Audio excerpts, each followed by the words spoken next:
ಮೊದಲಿನಿಂದಲೂ ಭಾರತೀಯ ಜನತಾ ಪಕ್ಷ ಇದು ಮಹಿಳಾ ವಿರೋಧಿ ಪಕ್ಷ, ಶೋಷಿತರ ವಿರೋಧಿ ಪಕ್ಷ, ರೈತ ವಿರೋಧಿ ಪಕ್ಷ.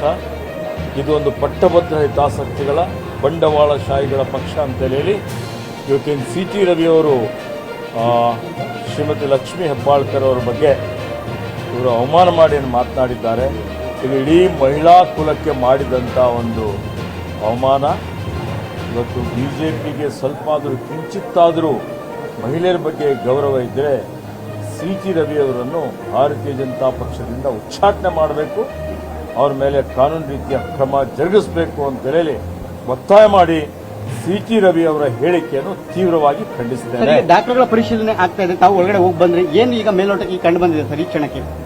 ಈ ಸಭಾಪತಿ ಅವರ ಕಚೇರಿಯಲ್ಲಿ ಎಲ್ಲ ನಡೀತಾ ಇದೆ, ಈಗ ದಾಖಲೆಗಳ ಪರಿಶೀಲನೆ ಆಗ್ತಾ ಇದೆ. ಅಂದ್ರೆ ಅವ್ರು ಹೇಳಿರುವಂತ ಹೇಳಿಕೆ ಹೋಗಿಲ್ಲ, ಕ್ರಮ ಆಗುತ್ತೆ ಗೊತ್ತಾ? ಸಭಾಪತಿ ಅವರು ಹೇಳಿದ್ದಾರೆ. ಹೌದು, ಸಿ ಟಿ ರವಿ ಅವರು ಉದ್ದಟತನದ ಒಂದು ಹೇಳಿಕೆ. ಇವತ್ತು ಇದು ಒಂದು ಅವರು ಯಾವ ರೀತಿ ಅವರ ಮನಸ್ಥಿತಿ ಏನಿದೆ ಅಂತ ಹೇಳಿ ಇವತ್ತು ಅವ್ರು ತೋರಿಸ್ಕೊಡ್ತಾ ಇದ್ದಾರೆ. ಭಾರತೀಯ ಜನತಾ ಪಕ್ಷದ ನಿಜವಾದಂಥ ಬಣ್ಣ ಬಯಲಾಗ್ತಾ ಇದೆ. ಇಷ್ಟು ಕೆರಳಿಸುವಂತಹ ಪದಗಳು ವೈಯಕ್ತಿಕ ನಿಂದನೆ ಕಾರಣ ಆಗುವಂಥದ್ದು. ಅಲ್ಲಿ ಏನಾಯ್ತು ಅಂತ ತಮ್ಮ ಹತ್ರ ಏನಾದ್ರು ಹಂಚ್ಕೊಂಡ್ರೆ ಸರ್? ನನಗೆ ವೈಯಕ್ತಿಕವಾಗಿ ಭೇಟಿಯಾಗಿಲ್ಲ. ಮೊದಲಿನಿಂದಲೂ ಭಾರತೀಯ ಜನತಾ ಪಕ್ಷದವರ ಅವರ ಒಂದು ಇಂಗಿತ, ಅವರ ಮನದಾಳನೇ ಆ ರೀತಿಯಲ್ಲಿ, ಮನಸ್ಥಿತಿನೇ ಆ ರೀತಿಯಲ್ಲಿದೆ. ಅವರು ಯಾವತ್ತಿಗೂ ಬದಲಾವಣೆ ಆಗೋದಿಲ್ಲ.